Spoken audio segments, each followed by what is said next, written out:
Top quality और consistent performance के लिए सिर्फ सिल्वर पंप्स। टॉप क्वालिटी और कंसिस्टेंट परफॉर्मेंस के लिए सिर्फ सिल्वर पंप्स, नाम याद रखना। आपल्यासोबत बोलण्यासाठी खासदार सुनीलजी तटकरे आहेत। सर, नेमकं काय सांगाल की राष्ट्रवादी काँग्रेस पार्टी जो आहे गुंडांचा पक्ष आहे असं सकपाळ जे आहेत प्रदेशाध्यक्ष काँग्रेस पार्टीचे त्यांनी विधान केलेलं आहे आणि अजित पवार जे आहेत ते गुंडांचे आका आहेत असं देखील ते म्हणाले।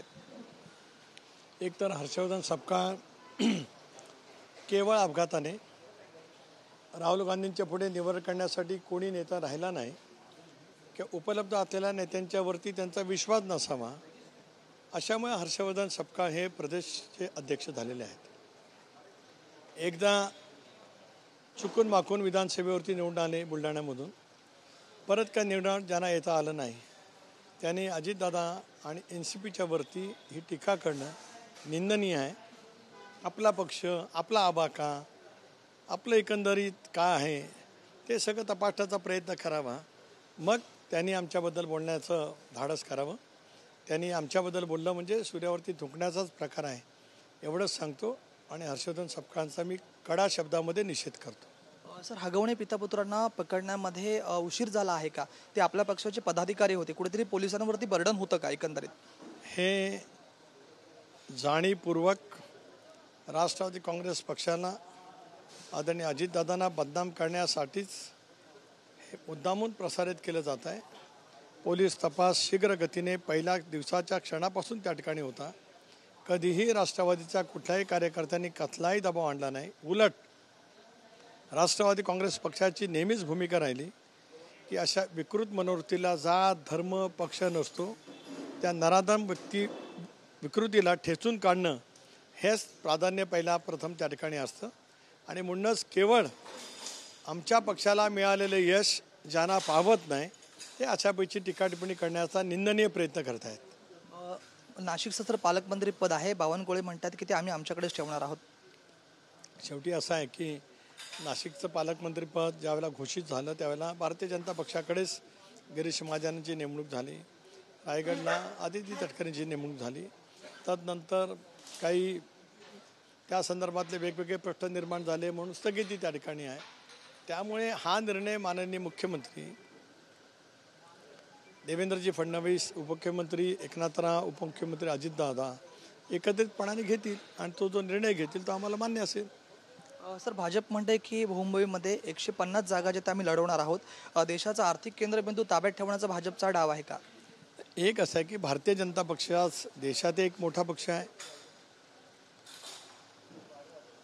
8 वर्षापूर्वी ज्यावेळेला मुंबई महानगरपालिकेच्या निवडणुका झाल्या त्यावेळेला जवळपास बरोबरीने त्यावेळची एकत्रित शिवसेना आणि भारतीय जनता पक्षाला मुंबईमध्ये जागा मिळाल्या होत्या। मुंबईमध्ये विधानसभा सदस्य भारतीय जनता पक्षाचे अधिक आहेत, त्याच्यामुळे त्यांनी त्यांच्या जागा निघण्याचं उद्दिष्ट ठेवलं असेल तर त्याच्यात गैर वाटण्याचं काही कारण नाही।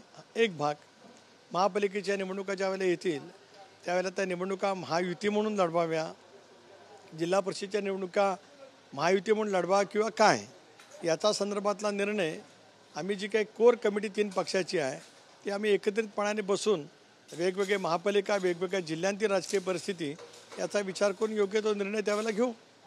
सर, संभाजी भिडे गुरुजी म्हणतात की 6 जूनचा जो राज्याभिषेक आहे तो बंद झाला पाहिजे आणि वाघे कुत्रे समाधी जी आहे ती हटवली नाही पाहिजे, यावर आपलं काय मत आहे? इतिहासकालीन या कुठल्या विवादाबाबतीमध्ये मी जात नाही। 6 तारखेला राज्याभिषेक सोहळा हा तारखेनुसार त्या ठिकाणी होत असतो। अलीकडे विलासरावजी मुख्यमंत्री असताना शिवजयंतीसुद्धा तारखेनुसार साजरी करण्याचा निर्णय राज्य सरकारने अधिकृतपणाने त्या ठिकाणी घेतला, पण प्रत्येक शिवभक्त नागरिकाला तिथीनुसार किंवा तारखेनुसार तो करण्याचा अधिकार त्या ठिकाणी आहे। राज ठाकरेंबाबत युतीबाबत सकारात्मक प्रतिसाद अनिल परब यांनी दिला, याकडे आपण कसं पाहता? शेवटी मनसे आणि शिवसेनेने एकत्रित यावं न यावं हा त्यांचा भाग आहे। कोणी टाळी दिली कोणाला, कोणी कोणाकडे डोळे बघून पाहिलं किंवा सकारात्मक प्रतिसाद दिला, प्रत्यक्षात ज्यावेळेला घडेल त्यावेळेला त्याच्याबद्दलची प्रतिक्रिया देऊ। सर, ईडी सर्व मर्यादा पार करतात सुप्रीम कोर्ट म्हणते, प्रत्येक राज्याला वेगवेगळे अधिकार आहेत, याकडे आपण कसं पाहणार आहात? नाही, या बाबतीमध्ये मी काय सर्वोच्च न्यायालयाने या विषयावरती काय टिप्पणी केलेली आहे ते मी पाहिलेले नाही. एक PMLA ॲक्ट आणि सर्वोच्च न्यायालयाने या संदर्भामध्ये केलेली टिप्पणी किंवा एखादा कुठला निकाल दिला असेल तो जोपर्यंत मी पाहत नाही तोपर्यंत या विषयावरती मी काय बोलणार नाही. सर, राष्ट्रीय महिला आयोग म्हणजे रुपाली चाकणकर आहेत त्या वराती मागून घोडं अशी टीका जी आहे त्या रोहिणी खडसेंनी केली आहे. रोहिणी खडसे यासुद्धा त्यांच्या वडिलांचा नियमित मतदारसंघातून फार मोठ्या फरकाने पराभूत झाल्यापासून त्यांनाही कमालीचं नैराश्य आलेलं आहे. मला त्यांच्याबद्दल त्यांच्या कुटुंबियाबद्दल नक्कीच आदर आहे.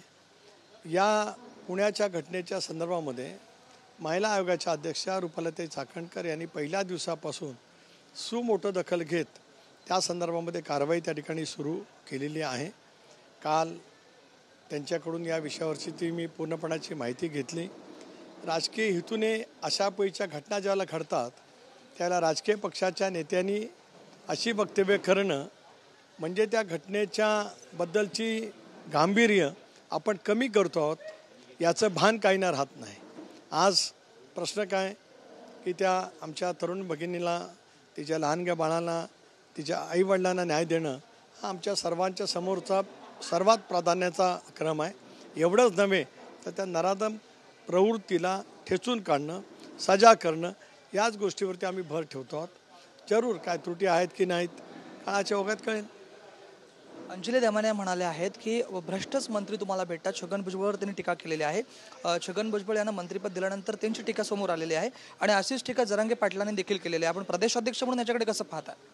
एक असं आहे की सर्व स्तरावरचा अनेक बाबींचा विचार करत राष्ट्रवादी काँग्रेस पक्षाचं कोर ग्रुप आणि माननीय मुख्यमंत्री यांच्या सहमतीने छगन भुजबळ साहेब हे दीर्घकाळ महाराष्ट्राच्या राजकारणामध्ये आहेत. एक वेगळा प्रभाव त्यांनी त्यांच्या राजकारणाच्या प्रचंड मेहनतीतून निर्माण केला आहे. त्यामुळे त्यांना मंत्रिपदावरती घेण्याचं राष्ट्रवादी काँग्रेस पक्षाने ठरवलं. इतरांनी त्या बाबतीमध्ये काय बोलावं? लोकशाहीमध्ये अभिव्यक्ती स्वातंत्र्याचा अधिकार प्रत्येकाला आहे. टीका टिप्पणी करतील. धनंजय मुंडे सर यामुळे नाराज झाले. रात्रीच मुख्यमंत्र्यांची त्यांनी भेट घेतली तातडीने त्याच दिवशी. नाही, धनंजय मुंडेंचे काही वेगवेगळे प्रश्न त्या मतदारसंघातील होते. त्या भेटीच्या वेळेला मी पण उपस्थित होतो. उपमुख्यमंत्री दादाही होते. त्यावेळेला नाराजगीचाही विषय नाही, इतरही बाबतीतला काही नाही. तर आम्ही वेगळ्या कारणासाठी भेटणार होतो. त्यावेळेला धनंजय मुंडेंचे त्यांच्या मतदारसंघातील काही प्रश्न होते. त्या प्रश्नाच्या सोडवणुकीसाठीच धनंजय मुंडे त्या ठिकाणी आले होते. कुठली नाराजगी त्यांनी त्यावेळेला व्यक्त केलेली नाही. दादा धनंजय मुंडेंना म्हणाले तुमचं पुनर्वसन करू. कशा पद्धतीमध्ये आपला पक्ष त्यांचं पुनर्वसन करणार आहे? योग्य वेळ. धन्यवाद. हे होते राष्ट्रवादी काँग्रेस पक्षाचे प्रदेशाध्यक्ष सुनीलजी तटकरे. व्हिडिओ जर्नलिस्ट रोशन सावंतसह राज वैशम पायन, TV9 Marathi, Raigarh. Top quality और कंसिस्टेंट परफॉर्मेंस के लिए सिर्फ सिल्वर पंप्स. टॉप क्वालिटी और कंसिस्टेंट परफॉर्मेंस के लिए सिर्फ सिल्वर पंप्स. नाम याद रखना.